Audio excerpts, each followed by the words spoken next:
ശബരിമല സ്വർണ്ണക്കൊള്ള വിഷയം ഇന്ന് സഭയിൽ ഉന്നയിക്കാനുള്ള സാധ്യതയുണ്ട്.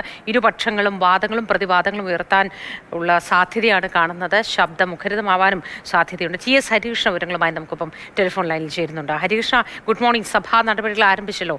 എന്തൊക്കെയായിരിക്കും ഇന്ന് നടപടികൾ? സഭാ അജണ്ട തുടർന്ന് ഇരുപക്ഷവും ഒരു ബഹളത്തിലേക്ക് കടക്കാനുള്ള സാധ്യതയൊക്കെ ഇല്ലേ? സഭാ നടപടികൾ ആരംഭിച്ചു. ചരമോപചാരം അർപ്പിക്കുന്നതാണ് പ്രേക്ഷകർ കണ്ടുകൊണ്ടിരിക്കുന്നത്.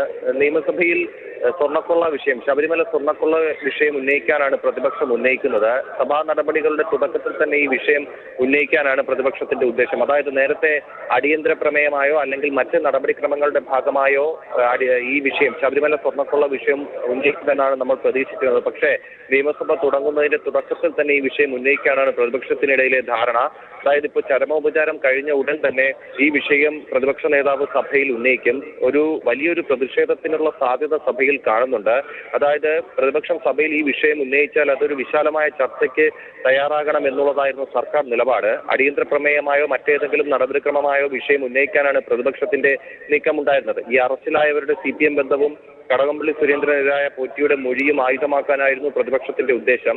അതേസമയം തന്നെ അതിനെ പ്രതിരോധിക്കുന്നതിന് വേണ്ടി സർക്കാരിന്റെ ഭാഗത്തും വലിയ രീതിയിലുള്ള നിലപാടുകളുണ്ട്. പോറ്റി സോണിയാഗാന്ധി കൂടിക്കാഴ്ചയൊപ്പം തന്നെ വാജിവാഹന കൈമാറ്റവും ഉൾപ്പെടെ ഭരണപക്ഷവും ഉന്നയിക്കാൻ വേണ്ടിയിരുന്നതാണ്. പക്ഷേ അങ്ങനെ ഒരു ചർച്ചയ്ക്കുള്ള അവസരം ഒരുക്കാതെ മുൻ മന്ത്രി കടകംപള്ളി സുരേന്ദ്രനായുള്ള ആരോപണങ്ങളും പിന്നെ മാത്രമല്ല അറസ്റ്റിലായവരുടെ CPM ബന്ധവും ഒക്കെ ഉന്നയിച്ചുകൊണ്ട് നിയമസഭയുടെ തുടക്കത്തിൽ തന്നെ, അതായത് ചരമോപചാരം അർപ്പിച്ചു കഴിഞ്ഞാൽ തന്നെ ഈ വിഷയം ഉന്നയിക്കാനാണ് പ്രതിപക്ഷത്തിന്റെ നീക്കം.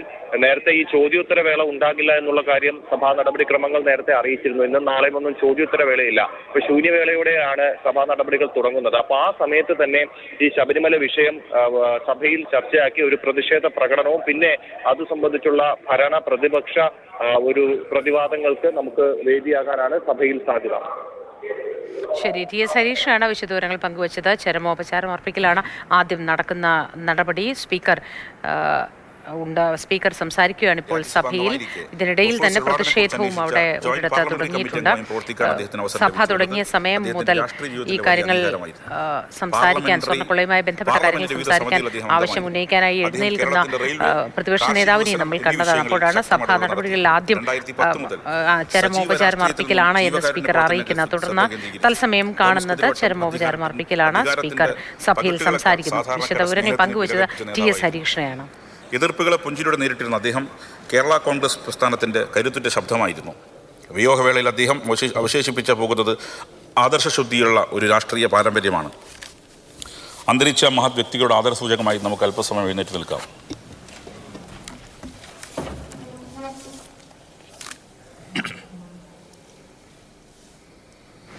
സഭാ നടപടികൾ ആരംഭിച്ചു. സ്പീക്കർ ആദ്യമായി സഭയിൽ ചരമോപചാരം അർപ്പിക്കുകയായിരുന്നു.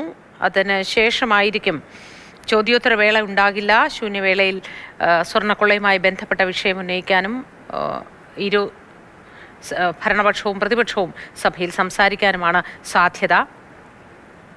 പ്രതിപക്ഷാംഗങ്ങൾ ഇപ്പോൾ തന്നെ പ്ലക്കാർഡുകൾ ഉയർത്തിക്കൊണ്ട് സഭയിൽ തുടരുന്നുണ്ട്.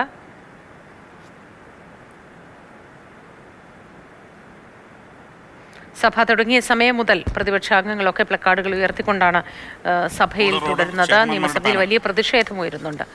സഭാ നടപടികൾ ആരംഭിക്കുകയാണ്.